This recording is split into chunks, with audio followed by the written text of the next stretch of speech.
Halo adik-adik, sampai jumpa kembali bersama saya Ibu Inel. Hari ini kita akan belajar materi manajemen proyek berkaitan dengan critical path method pada mata kuliah riset operasi. Nah, kemampuan akhir yang diharapkan adalah adik-adik dapat menentukan jalur kritis dari suatu proyek. Materi sebelumnya itu adik-adik sudah belajar bagaimana menentukan waktu minimum yang dibutuhkan untuk menyelesaikan suatu proyek dengan menggunakan model AOA. Dan ini materi sebelumnya. Nah, ini contoh pada materi sebelumnya. Nah, sebelumnya itu adik-adik sudah belajar bagaimana menentukan waktu minimum yang diperlukan untuk menyelesaikan suatu proyek, dan ini contohnya. Di situ waktu minimum untuk menyelesaikan suatu proyek adalah 35 minggu. Nah, perhatikan. Nah, yang warna hijau ini, kita sebut dengan early start atau disimbol dengan ES. Lalu yang ini, 3 itu kita sebut, yang bagian ini, itu kita sebut dengan early finish atau EF. Jadi yang ini, berarti ini apa? Ini early start untuk kegiatan C. Lalu ini adalah early finish untuk kegiatan C. Nah, kalau yang ini berarti early start untuk kegiatan D, dan ini adalah early finish untuk kegiatan D. Nah, ini kita sebut juga dengan alur maju atau forward pass. Nah, untuk menentukan jalur kritis, maka kita perlu juga membuat alur mundur. Jadi yang kita sudah pelajari sebelumnya itu adalah namanya adalah alur maju, dan perhatikan istilah-istilahnya ada early start dan early finish. Nah, di sini kita akan buat alur mundurnya. Nah, ini masih dengan jaringan kegiatan yang sama tadi. Nah, untuk membuat jalur mundur atau backward pass, nah kita mulai dari belakang atau dari kegiatan yang paling terakhir.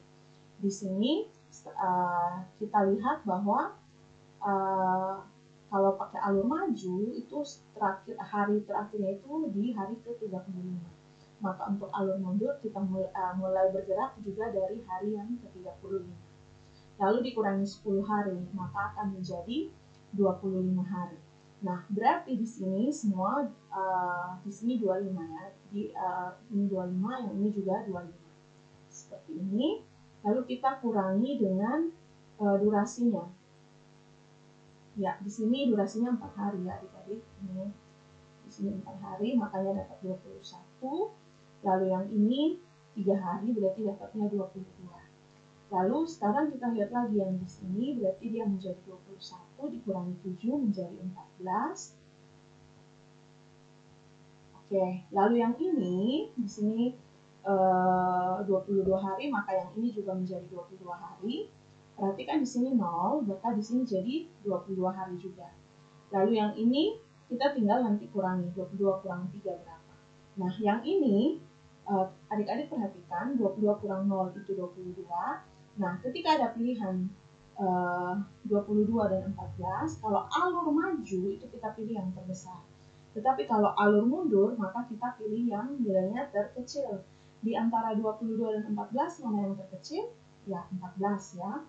Maka ini kita tulis 14, 14 dikurang 14 itu adalah 0. Lalu kita selesaikan juga, ini 22 dikurangi 3 itu 19. Nah, perhatikan bahwa yang ini, 19 ini, itu kita sebut dengan apa? Kalau di alur mundur, namanya adalah latest start. Dan yang ini, 22 yang ini, kita sebut dengan latest finish atau LF. Jadi kalau untuk kegiatan F, latest start-nya itu adalah 25, latest finish-nya itu adalah 35. Bisa paham ya adik-adik? Ada dua istilah, latest start dan latest finish. Kalau yang sebelumnya itu adalah early start dan early finish. Sekarang perhatikan, nah ada istilah namanya TF atau total slack of load. Suatu kegiatan itu apa? Adalah lamanya waktu penundaan aktivitas tersebut tanpa mempengaruhi waktu penyelesaian proyek. Nah, untuk menentukan nilai TF, misalnya di sini TF dari aktivitas A, berarti tinggal kita lihat LFA-nya itu dikurangi dengan EFA-nya itu sama dengan LS kurang ES sama dengan LFA dikurangi EFA itu sama dengan LS A dikurang ESA. Jadi seperti ini. Berarti kalau di sini kalau kita perhatikan early start-nya itu adalah 0, tapi latest start-nya itu adalah 19. Berarti lama waktu penundaannya berapa? Untuk mengerjakan aktivitas B.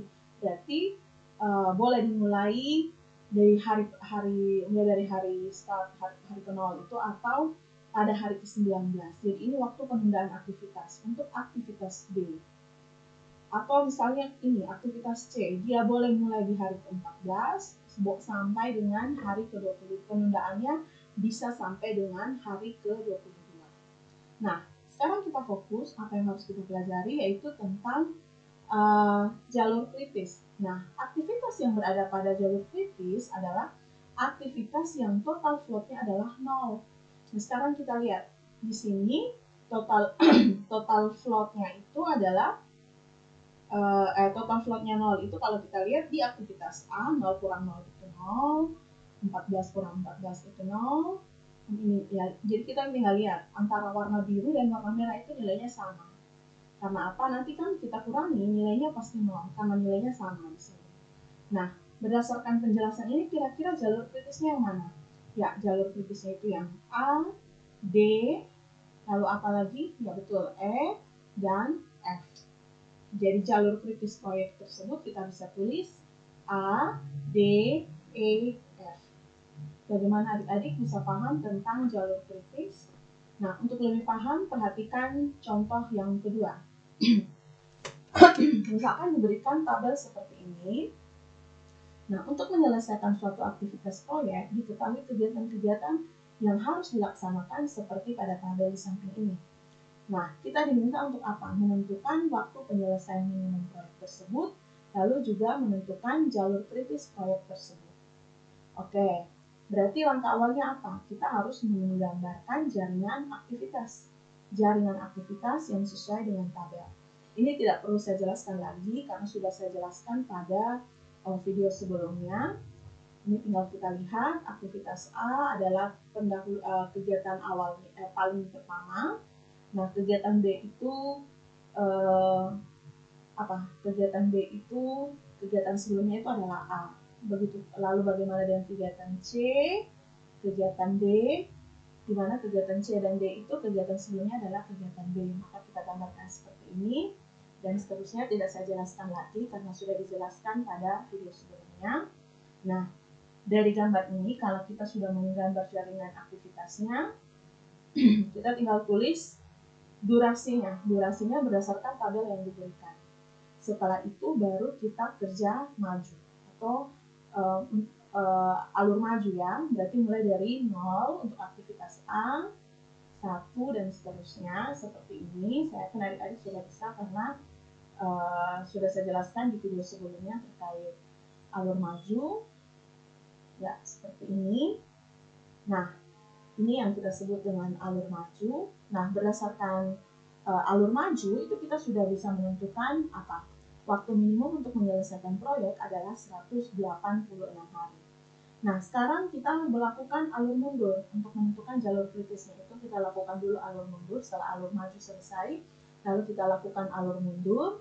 Nah, itu dimulai dari 186 hari. Nah, kurang 5 berarti dari 181. 181 kurang 20 itu menjadi 161. Ini lalu ini semua cabangnya ini, maka dia akan mulai dari 161. 161 dikurangi 50 menjadi 111. Lalu ini berarti ini dia 111 di sini. Oke, ini karena 0 jadi 111, kita tulis seperti ini. Ini 101. Perhatikan ini ada pilihan 2 cabang. Kira-kira untuk alur ini kita mau ambil yang mana? Kita ambil nilai yang terkecil. Ingat ya, kalau alur maju itu ambil nilai yang terbesar, tetapi alur mundur itu kita mengambil nilai yang terkecil. Seperti ini. Nah, kita selesaikan. Ini kebetulan nilainya 101, 81, supaya kita tidak melakukan perhitungan lagi, maksudnya tinggal lihat saja nilainya sudah sama. 81, 21, 21, 1. Oke. Yang berbeda itu yang nanti kita hitung. Misalnya di sini 91, berarti ini 111. Ini beda ya, berarti kita harus hitung. Berarti 111 dikurang 40 itu menjadi 71. Nah, 71 kurang 30 itu 41. Nah, ini kita sudah dapat alur mundurnya. Sekarang tinggal kita cari jalur kritisnya. Perhatikan adik-adik, jalur kritisnya itu adalah selisih latest start dan early finish itu nilainya adalah 0. Nah, ini kita tinggal lihat. Yang nilai biru dan nilai merah, yang saya beri warna merah dan warna biru itu nilainya sama, maka itu adalah jalur kritisnya. Berarti jalur kritisnya apa adik-adik? Ya, itu A, B, D, G, ya, I, J, K. Nah, di sini berarti jalur kritis proyek tersebut adalah A, B, D, G, I, J, K.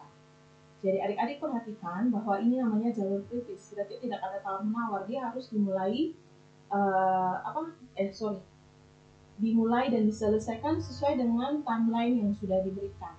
Sedangkan yang tidak termasuk jalur kritis itu terlihat bahwa ada waktu penundaan. Misalnya di sini kegiatan C atau aktivitas C, dia mulai di hari ke-21, boleh juga sampai dengan hari ke-41. Nah, tetapi untuk jalur kritis dia harus sesuai. Misalnya ini, kegiatan B ya dia harus mulainya itu di hari pertama.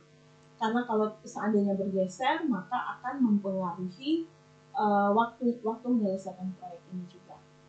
Oke, bagaimana adik-adik bisa paham tentang bagaimana menentukan jalur kritis? Nah, ini saya sedang memberikan latihan untuk adik-adik lebih paham tentang apa itu jalur kritis. Nah, ini merupakan kelanjutan contoh sebelumnya. Latihan sebelumnya itu adik-adik sudah diminta untuk menentukan waktu minimum. Nah, sekarang adik-adik diminta berdasarkan jaringan aktivitas yang sudah ada, lalu alur maju yang sudah ada, adik-adik tinggal melanjutkan bagaimana alur mundurnya dan jalur kritisnya. Begitu pula dengan soal yang nomor kedua, ini juga lanjutan dari latihan sebelumnya, pada video sebelumnya. Nah, ini juga adik-adik tinggal melanjutkan. Sebelumnya itu adik-adik sudah mencari jaringan aktivitas, lalu menentukan waktu minimumnya berdasarkan alur maju. Nah, adik-adik tinggal melakukan alur mundur dan menentukan jalur kritisnya berdasarkan early start dan latest startnya itu. Oke, demikian penjelasan saya terkait jalur kritis yang dikenal dengan metode critical method. Nah, ini semoga video ini bermanfaat.